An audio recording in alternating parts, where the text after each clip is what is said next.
Saudara, salah seorang caleg DPRA dari Partai Aceh asal Aceh Timur, Muhammad Yusuf Panglima Uco, melaporkan dua panitia pemilihan kecamatan atau PPK Perlak Kota dan Perlak Timur kepada Panwaslu Aceh Timur atas dugaan penggelembungan suara.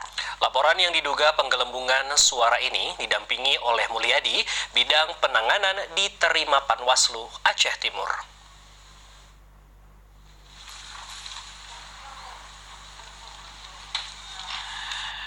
Dilaporkannya kedua PPK wilayah Perlak Kota dan Perlak Timur tersebut atas dugaan penggelembungan suara yang dilakukan oleh PPK terhadap caleg nomor urut 5 yang juga dari Partai Aceh.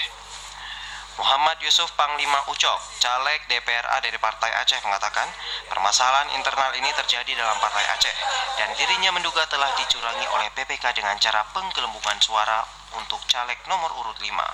Dia mengatakan suaranya sebanyak 9.594 setelah pleno kabupaten, sedangkan suara caleg nomor urut 5 sebanyak 9.767 suara, artinya selisih sebanyak 173 suara. Perselisihan itu diduga terjadi akibat ulah daripada PPK Perlak Kota dan Perlak Timur.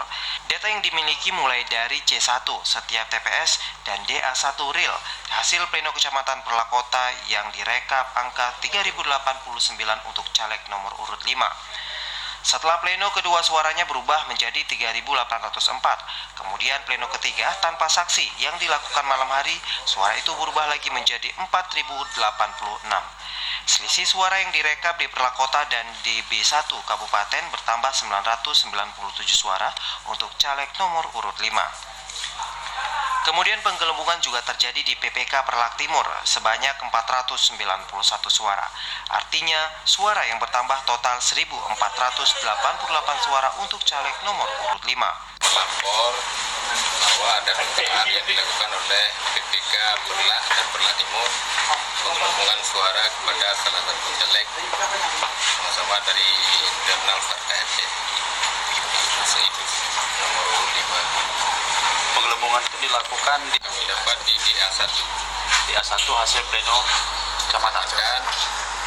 Dan yang pertama kami tidak tahu, kami dapat DA1 yang kedua, namun ada DA1 yang ketiga lagi. Buktinya ketika ada pleno di kabupaten, hasilnya udah berbeda lagi.